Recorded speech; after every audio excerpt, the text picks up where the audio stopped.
Olá, pessoal, sejam bem-vindos a mais uma aula de anatomia humana.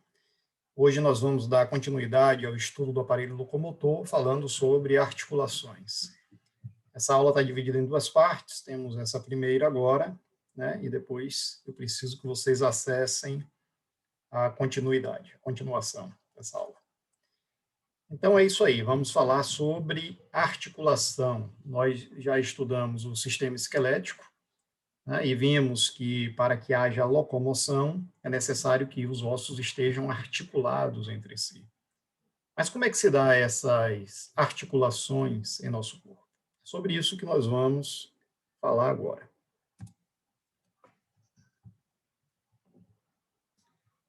Ok. Então, primeiramente, vamos definir, né, melhor o que é uma articulação. De uma forma bem simples, é a união entre ossos, né? Articulação óssea é uma articulação, é uma união entre ossos. Sinônimos nós podemos encontrar na literatura como juntas ou junturas, né? Geralmente nós nos referimos a articulações, mas juntas ou junturas não está errado. No corpo, nós temos apenas 3 tipos de articulações. Ou as articulações entre ossos são do tipo fibrosas, ou cartilaginosas, também chamadas de cartilagíneas, ou sinoviais. Só existem esses 3 tipos, não há outro, né? As articulações fibrosas também são conhecidas por sinartroses. As articulações cartilaginosas ou cartilagíneas, anfiartroses. E as articulações sinoviais, diartroses. Desses 3 tipos de articulações que nós temos, a que permite maior amplitude de movimentos entre os ossos são as articulações sinoviais. Portanto, essas são mais complexas do ponto de vista de estrutura organizacional em relação às outras fibrosas e cartilagíneas ou cartilaginosas. Mas se nós fizermos a seguinte pergunta, qual dessas articulações permite movimento entre os ossos? Todas elas permitem movimentos entre os ossos. Porém, os movimentos permitidos nas articulações fibrosas e cartilagíneas são limitados quando comparados aos movimentos das articulações sinoviais. Tá? Então, quando eu faço flexão dos meus dedos e extensão, eu tenho aqui articulações sinoviais, permitindo amplitudes de movimento. Articulação do punho, articulação do cotovelo, articulação temporomandibular, articulação do joelho, articulação do tornozelo, do ombro, né, escapulohumeral, ou articulação do quadril, coxo femoral. Todas essas articulações que têm maior amplitude de movimento entre os ossos, elas são articulações sinoviais, né? As fibrosas e cartilaginosas, elas permitem movimentos, mas movimentos limitados. Então, vamos falar primeiramente das articulações fibrosas ou das sinartroses. Nós podemos subdividir esse tipo de articulação em sutura, sindesmose e gonfose. Portanto, o que é uma articulação fibrosa, o que é uma articulação sutura, sindesmose ou gonfose? É um tipo de articulação fibrosa. O que é que caracteriza uma articulação fibrosa? É quando nós temos entre os ossos tecido conjuntivo fibroso, ponto. Então, é uma relação muito simples, né, de união entre os ossos.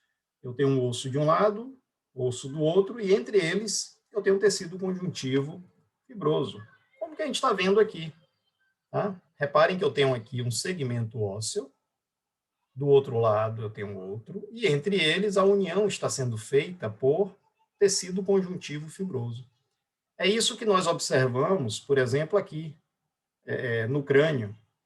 Aqui no crânio, os ossos eles se articulam, na sua grande maioria, por articulações do tipo fibrosa. Aqui eu tenho um osso frontal, articulado aos ossos parietais por tecido conjuntivo fibroso. Então, isso aqui é uma articulação fibrosa, coronal.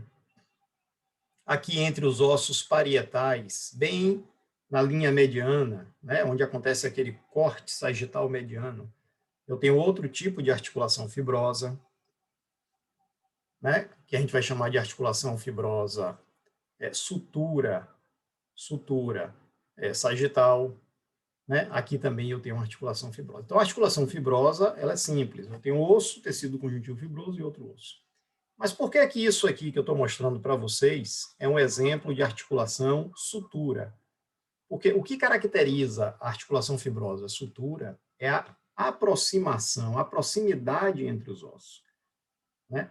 A articulação fibrosa sutura é aquela formada por tecido conjuntivo fibroso, onde os ossos estão bem próximos entre si. Ao contrário da sindesmose. Sindesmose também é a união entre os ossos por tecido conjuntivo fibroso, só que esses ossos estão mais afastados entre si. Olha aqui um exemplo de sindesmose. Essa membrana interóssea do esqueleto da perna. Isso aqui é o quê? Tecido conjuntivo fibroso, em forma de membrana, porque o espaço aqui é bem maior do que aquele entre os ossos parietais, do que entre o osso occipital e os parietais, do que entre o frontal e os parietais. Então, aqui os ossos estão bem próximos entre si, eu tenho uma articulação fibrosa do tipo sutura. Aqui eu tenho ossos mais afastados, com a maior quantidade de tecido conjuntivo fibroso, então isso caracteriza uma sindesmose. Então, exemplo de sutura: sutura coronal, sutura sagital, sutura entre o occipital e os parietais, que a gente chama de sutura lambdoidea. Lambdoidea. Exemplo de sindesmose: membrana interóssea do esqueleto da perna, membrana interóssea do esqueleto do antebraço, entre o rádio e a una. Outro exemplo de sindesmose, a gente também tem aqui na cabeça, aqui no crânio, só que no recém-nascido. Olha aqui essa imagem. Isso aqui é uma vista superior, né, de um crânio de um recém-nascido ou uma criança com alguns meses de vida apenas. Aqui eu tenho o osso frontal, aqui os parietais, e esses ossos eles estão mais afastados entre si do que o que nós encontramos numa pessoa jovem ou adulta. Tá? Esse maior afastamento entre os ossos da cabeça de um feto ou de um recém-nascido não é por acaso, é para permitir flexibilidade, né, do esqueleto da cabeça durante a passagem pelo canal de parto, né, falando sobre parto normal. Então, os ossos eles precisam estar bem flexíveis um em relação ao outro para, na hora da passagem no canal de parto, né, haver um estreitamento do diâmetro por compressão. Então, por isso que nós temos maior afastamento entre os ossos e, em algumas áreas, né, uma quantidade maior de tecido conjuntivo fibroso, como essa que a gente está vendo aqui, que a gente palpa, né, na cabeça da criança recém-nascida, a gente vê aquele buraco entre os ossos, que a gente costuma chamar de moleira. O nome científico, o nome técnico é fontanela. Então, aqui a gente está vendo uma fontanela anterior. Aqui atrás, a gente geralmente encontra uma fontanela posterior, menor, né, que são as moleiras, na gíria comum, né, na linguagem popular, as moleiras. Tá? Então, assim que a criança nasce, esses ossos começam a crescer perifericamente, continuam crescendo perifericamente, até fechar esses espaços. Então, como aqui eu tenho um espaço relativamente grande, com uma boa quantidade de tecido conjuntivo fibroso, isso aqui caracteriza também uma sindesmose. Isso aqui é uma articulação fibrosa, sindesmose, fontanela anterior, fontanela posterior. Né? Antes de completar um ano, os ossos já estão bem próximos, então deixa de existir a sindesmose e tudo se transforma em sutura. Tá? Então, já sabemos o que é uma articulação fibrosa sutura, já sabemos o que é uma articulação fibrosa sindesmose. Agora, o que é uma articulação fibrosa gonfose? Essa é muito simples. Também é uma articulação formada por tecido conjuntivo fibroso, só que não é entre ossos, é entre osso e dente. Entre osso da maxila e da mandíbula e a raiz dentária, né, dos dentes que estão ali articulados. Então, entre a raiz dentária e o osso, eu tenho um tecido conjuntivo fibroso. Se você pegar o seu dente, né, na frente do espelho e tentar balançar ele, você vê que ele balança. Existe um pequeno espaço entre a raiz e o osso que permite pequenos movimentos. Então, quando a gente está mastigando, se alimentando mastigando, né, ocorrem pequenos movimentos entre os dentes que a gente não consegue perceber. Mas por quê? A raiz não está colada no osso. Ela está afastada, preenchida por um coxim, né, de tecido conjuntivo fibroso. Então, aqui nessa outra imagem, a gente está vendo de forma mais detalhada o quê? Aqui é a gengiva. Tá? A gengiva, aqui a gente está vendo o osso alveolar, o osso alveolar. Tá? Aqui a raiz dentária, a dentina, né? Aqui a raiz dentária revestida de cemento. E aqui o esmalte, né? Letra E, esmalte. Entre o cemento e o osso, o que é que eu tenho? Um espaço preenchido por tecido conjuntivo fibroso. Então, isso aqui é uma articulação fibrosa, que não é entre ossos, é entre osso e dente, por isso recebe um nome específico, que é a gonfose. Tá? Então, não tem como, né, a gente se confundir nisso aí. Articulação do tipo fibrosa. Ela pode ser sutura, bem próximo, entre ossos, sindesmose, maior espaço entre os ossos, e gonfose, entre osso e dente. Agora, para não dizermos que é tão simples assim, vamos pegar agora apenas as articulações fibrosas, sutura, e vamos subclassificá-la. Tá? Vamos subclassificar agora as articulações fibrosas sutura. Aquela em que os ossos estão bem próximos entre si. Elas podem ser de 3 tipos, na verdade 4, mas esse quarto tipo ele é muito específico, não interessa aqui para a gente, que seria a esquindelese. Vamos esquecer a esquindelese. Vamos nos concentrar nesses 3 subtipos de articulação fibrosa sutura. Plana, serrátil e escamosa. O que é uma articulação fibrosa sutura plana? Opa. É aquela em que as margens ósseas que se articulam são planas. Simples, né? São planas. Ou seja, eu tenho um osso, eu tenho um outro osso, bem próximo, articulados por tecido conjuntivo fibroso, e as suas margens que se articulam são retas, são planas. Então, é uma articulação fibrosa sutura plana. A articulação fibrosa sutura serrátil já é diferente, né? Elas estão imbricadas, né? Imbricadas como se fosse uma serra, dentes de serra, por isso chamado serrátil, né? Serrátil. Então, isso aqui é um tipo de articulação fibrosa sutura serrátil, que é aquela que a gente acabou de ver, né? A sutura coronal, a sutura sagital, a sutura lambdoidea. As margens ósseas, elas não são planas, elas são irregulares, como se fossem dentes de serrótio, daí o nome serrátil. E escamosa, como o nome também já diz, é uma articulação fibrosa sutura formado na forma de escama, ou seja, eu tenho um osso sobreposto a outro osso, né? Na forma de escama, na forma de escama. Um exemplo típico que nós temos de articulação fibrosa sutura escamosa é a articulação temporoparietal. No laboratório é muito comum a gente pegar o crânio e ver a escama do temporal, que a gente já estudou, né, um pouco afastado. A gente vê que ela recobre o osso parietal na forma de escama. Então, as articulações fibrosas sutura, né, são então subdivididas em plana, serrátil e escamosa. Tem também a esquindelese, mas a gente vai desconsiderar a esquindelese por enquanto.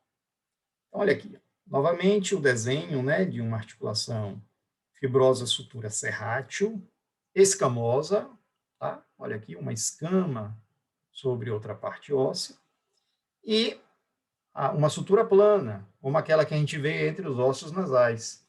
Entre os ossos nasais, a gente tem uma articulação fibrosa, sutura plana. Então, olha aqui, sutura coronal, sutura serrátil, sutura sagital, é um tipo de sutura serrátil, sutura lambdoidea, ó, sutura lambdoidea, entre o occipital e o parietal, sutura serrátil. Articulação temporoparietal, aqui é a parte escamosa do temporal, por isso também é chamado de parte escamosa, né? Nós já estudamos isso. Essa parte escamosa do temporal, ela se sobrepõe ao osso parietal. Então, formando esse tipo de articulação aqui, fibrosa, sutura escamosa. Entre os ossos nasais, eu já falei, é um tipo de sutura plana, né? Porque as margens ósseas, elas são regulares. Sutura intermaxilar.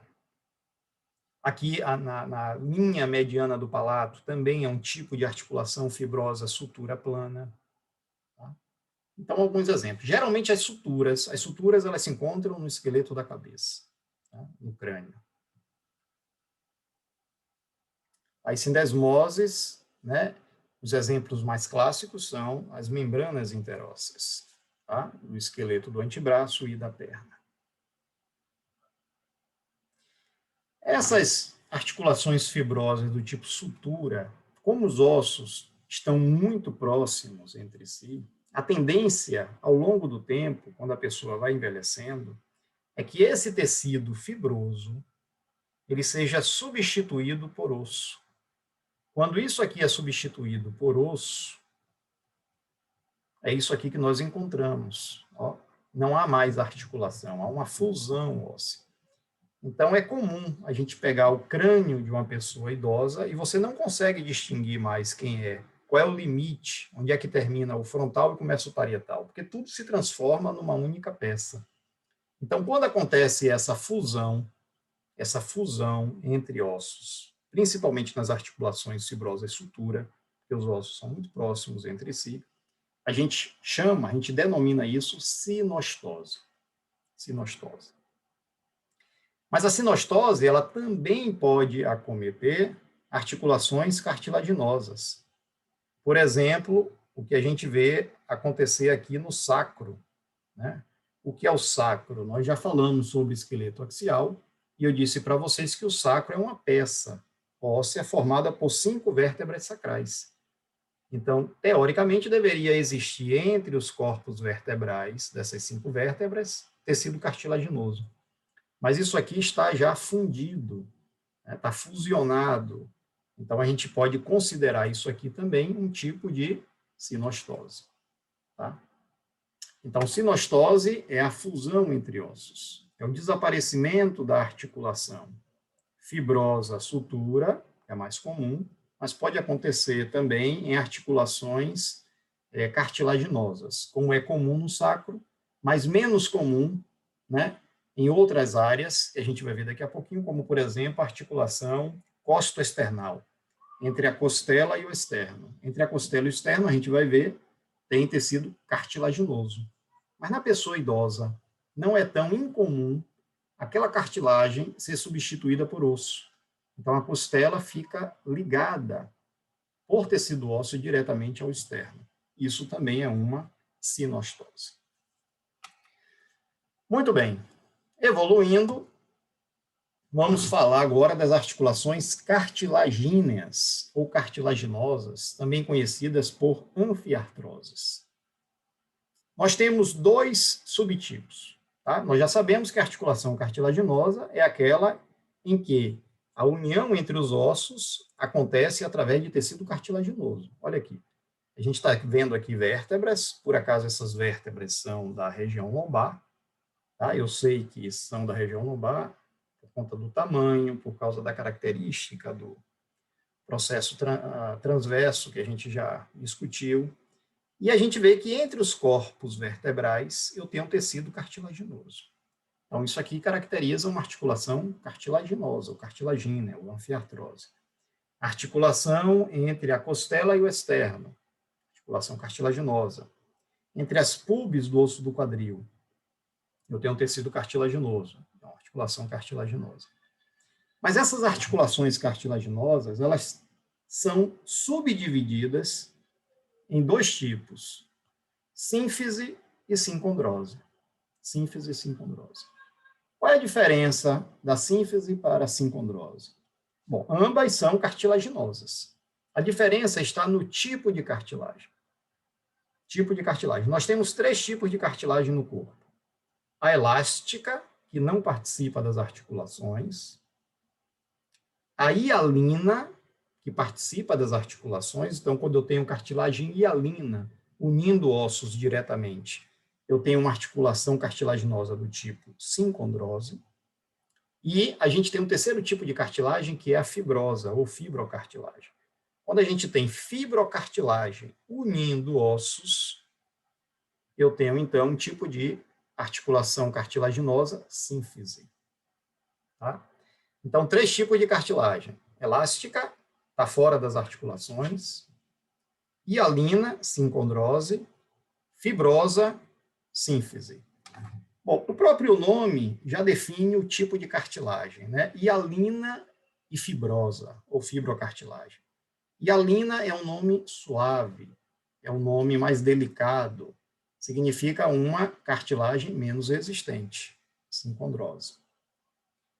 Já a fibrocartilagem, ou cartilagem fibrosa, né, já dá a entender que é uma coisa mais rústica, é uma coisa mais resistente, de maior capacidade de resistência à pressão. Aí nós temos uma articulação do tipo sínfise. Então, por essa descrição do que é uma cartilagem hialina, o que é uma cartilagem fibrosa, se eu perguntar a vocês que tipo seria essa articulação cartilaginosa aqui, entre os corpos vertebrais, o que é que vocês diriam? Provavelmente que isso aqui é uma sínfise, e está certo.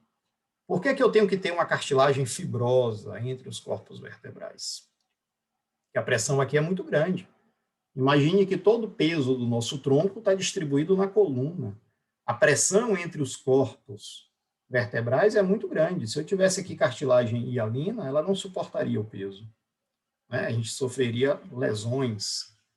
Né? Seria mais comum as lesões desse disco intervertebral.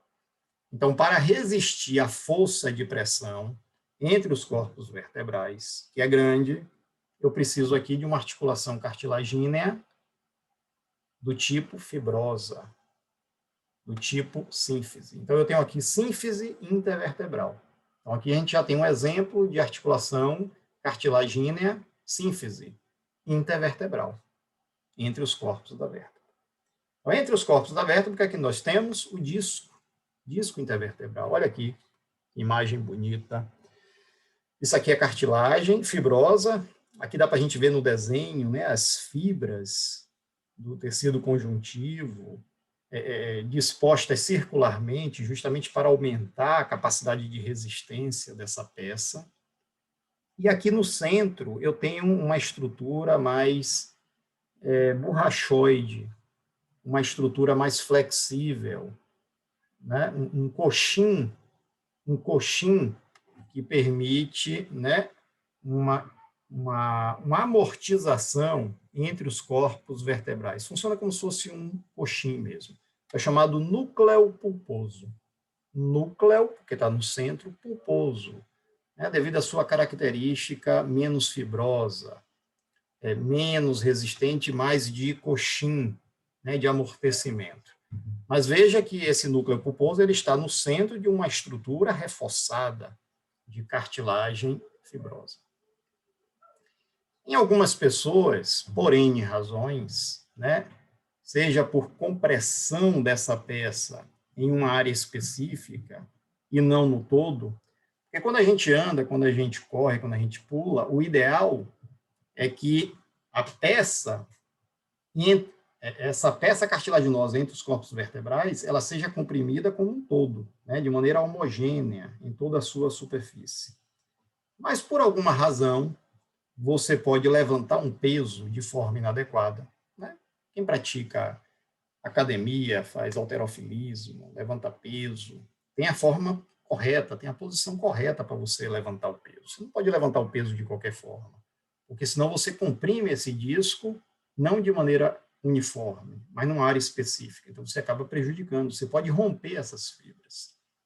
Ou você pode não ser um praticante de esporte, ser uma pessoa sedentária, mas em casa você vai pegar um móvel, vai pegar um peso de maneira inadequada, com a posição inadequada, né, e acaba, num determinado disco intervertebral, ele ser comprimido numa área específica. Ele pode não resistir. Essas fibras, elas podem romper. Ou você pode ter um disco intervertebral já fragilizado por alguma deformidade congênita, né, que a pessoa tenha, nunca soube, nunca descobriu. Enfim, por N razões, esse disco ele pode sofrer uma lesão.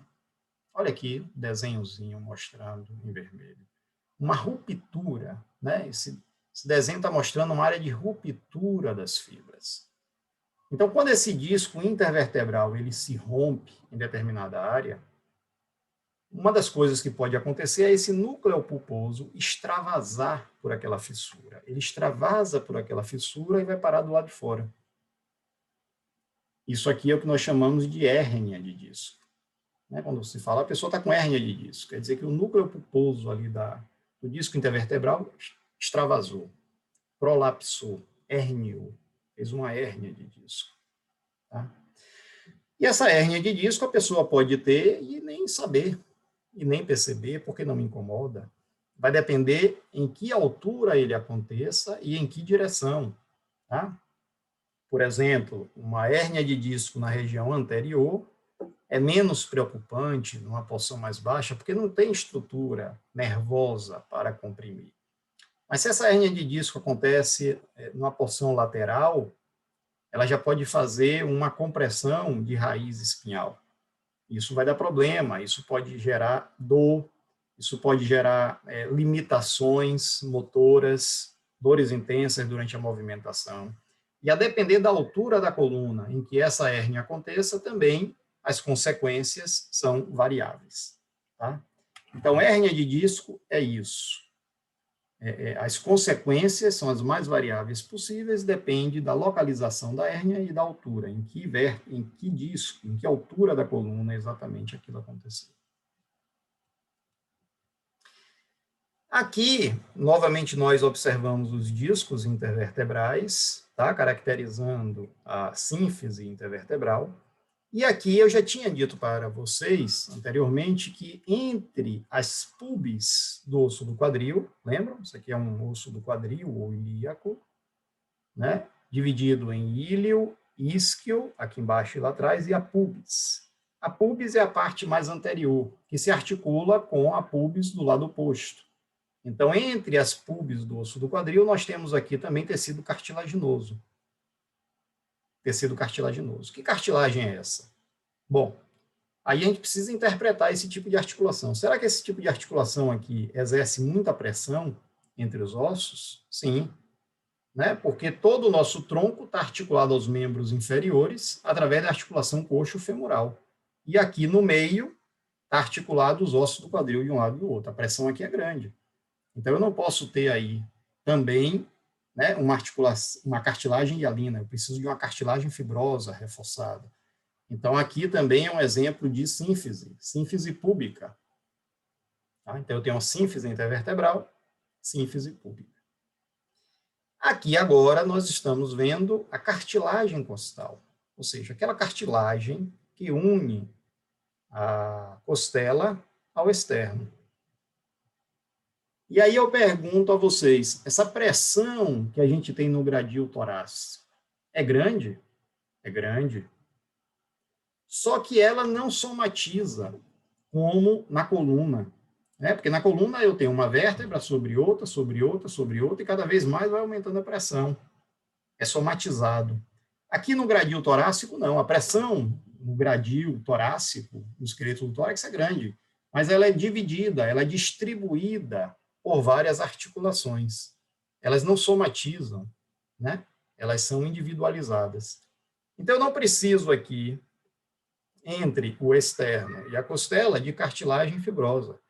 Aqui basta uma cartilagem hialina de menor resistência. Então, se isso aqui é uma cartilagem do tipo hialina, isso aqui é uma sincondrose. Uma sincondrose externocostal, ou também está correto você chamar de sincondrose costoexternal. Tá bom? Então, esses são os tipos de cartilagem, de articulações cartilaginosas. Ok. E com isso, nós concluímos a primeira parte dessa aula. Peço a vocês que assistam a segunda, onde nós vamos discutir especificamente as articulações sinoviais. Ela está separada dessas outras devido à sua maior complexidade, como a gente vai ver logo mais. Valeu, galera. Até daqui a pouco.